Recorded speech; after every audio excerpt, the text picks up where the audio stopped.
Okay, before we get started with weaving, I just want to show you a couple of ways that I store my yarn and make it easy and accessible when weaving. So here you can see I've poked holes in this cardboard box and I've pulled each piece of yarn through each hole, and that just helps keep things from getting tangled up. It makes things really easy and accessible. Another easy way to store yarn is in an old recycled container. So here I have an old breadcrumbs container. I'm just going to stick my yarn in there. You could use anything else like a mason jar, whatever you like. Okay, so I'm going to take an X-Acto knife and I'm just cutting an X right there so I can have a hole for my yarn to go through, and it's not going to be too loose. And I'll thread it through a needle so it makes it a little easier to go through. And I like the X because it keeps that string kind of snug and keeps it from falling back in. You can even cover around this with like a blue piece of paper, and it's great for passing around the classroom. Makes it a lot easier for students to use. So let's get started with weaving. I'm going to start out by threading my yarn through the eye of the needle. It helps if I bend my yarn in a loop like that, and it helps get through the eye. Another way you can do this, if you have a more narrow eye of the needle, then you can take a piece of paper like this that's thin and lay down your yarn in there. It makes it a lot easier to thread through the eye of the needle. I'm just going to tie things off to make sure that it doesn't move around, and I am ready to weave. I'm going to show you 3 different methods of weaving.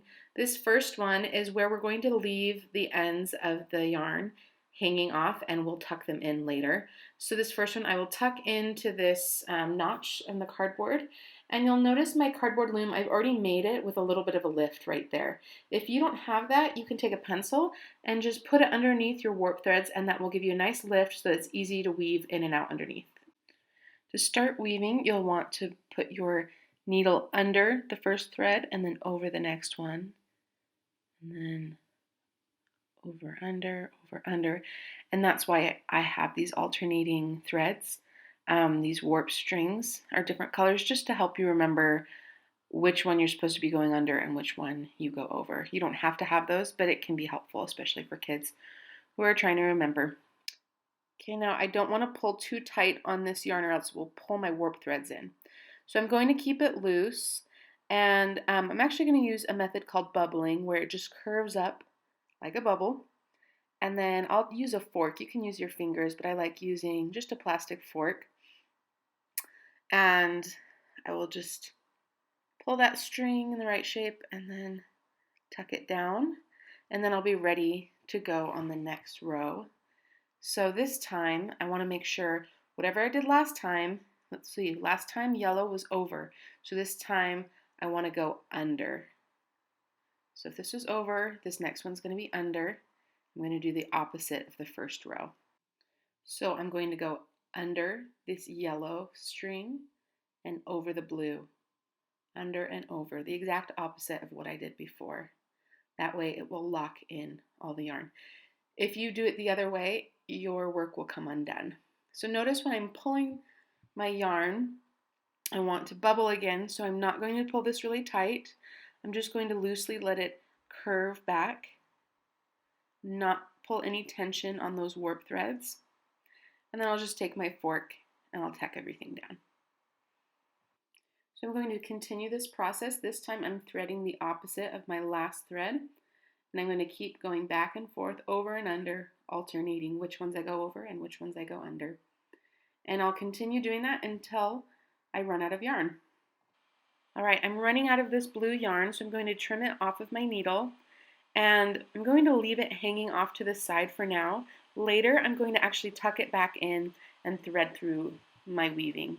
But I want to keep it long enough so that later on I can have room to thread it in. Now I'm ready to transition to a different color. So I have some orange yarn here. I'll cut off another arm's length, tie it off, and you can start on this side on the right or you can start on the left. It doesn't really matter. Here I'm counting or just kind of checking to see where I left off to make sure that I'm alternating whether it's over or under. I'm going to continue the same process as I did before until all of my orange yarn is used up.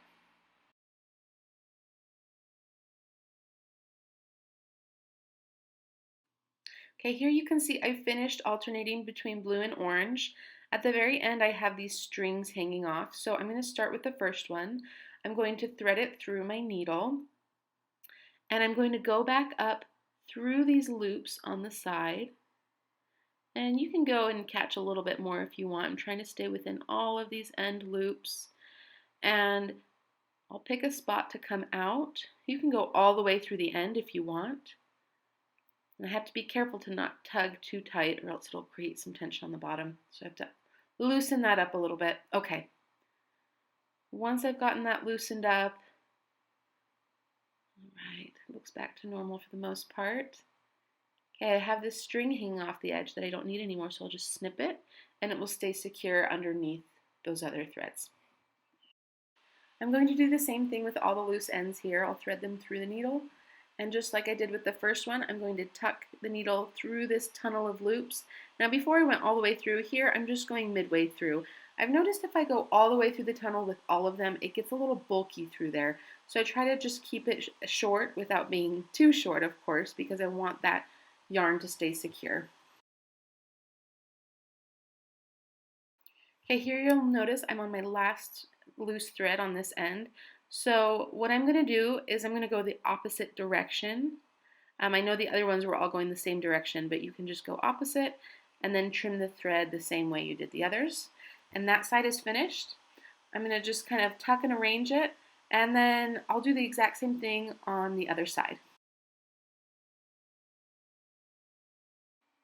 All right, I'm finished weaving this one. Last thing I need to do is take it off the loom. Watch my next video, I'll show you how to remove your weaving from a loom.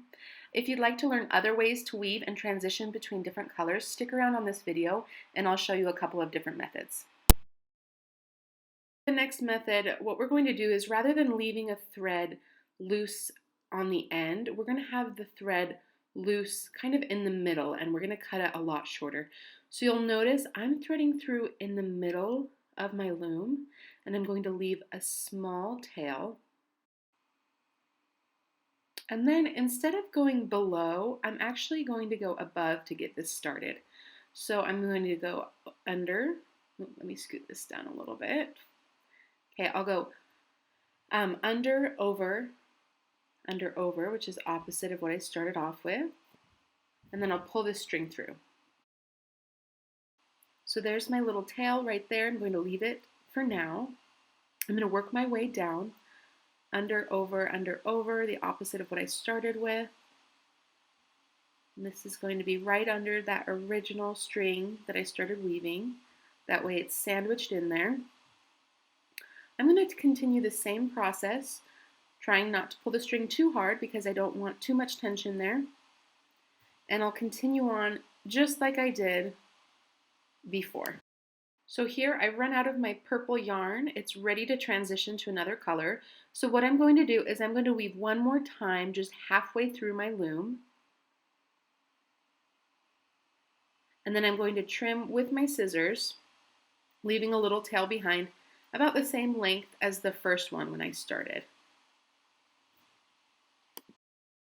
Now I'm switched to a different color of yarn. I have white threaded on my needle. I'm going to start where this last little tail is hanging.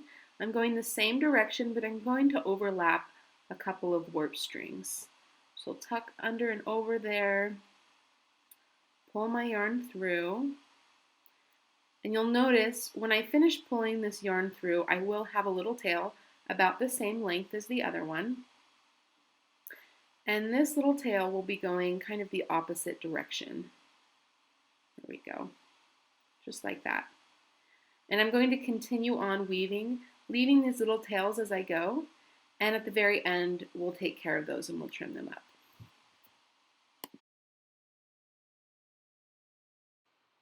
Okay, so I'm finished weaving this. It's time to wrap it up. I'll show you how to resolve it. I'm going to go through one more time with my thread, and then for my last part I'm going to weave in, instead of going below, I'm going to go up one, and I'm going to weave just about halfway through. So under, over, halfway through I will pull it, and that will leave another little tail. That way the tail is kind of sandwiched in there, and it will stay a little more secure. Okay, now I have all of these other little tails. All I have to do is just cut them close, and they'll just kind of disappear into the weaving, and you really won't notice them very much. Okay, I am finished with this weaving. I'm ready to take it off of the loom. I will show you how to do that in the next video. Okay, this last method of weaving I'm going to show you is very simple. It's similar to the other ones. The only difference is we're going to start out by tying a knot to secure the yarn to my warp strings. So before we had either kind of left it hanging or trimmed it up. So this, I will just tie a knot, and then I will continue on my weaving just like I did before.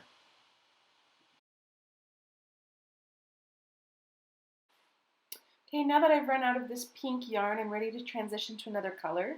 All I'm going to do is remove it from the needle and simply tie a knot. So tie the two colors of yarn together. And I'll trim these a little bit. You don't want to trim them too close to the knot or it will come undone.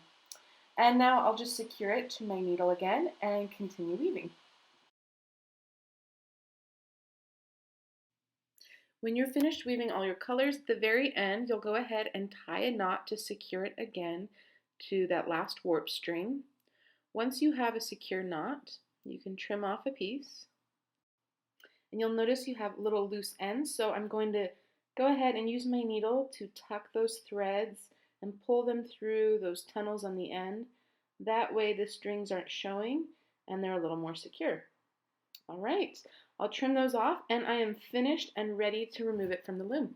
One of the nice things about the knot tying method is it's very secure. However, the downside is you will get these little knots on the back, which is not ideal, but it does look nice on the front. So just keep that in mind if you decide to use this method.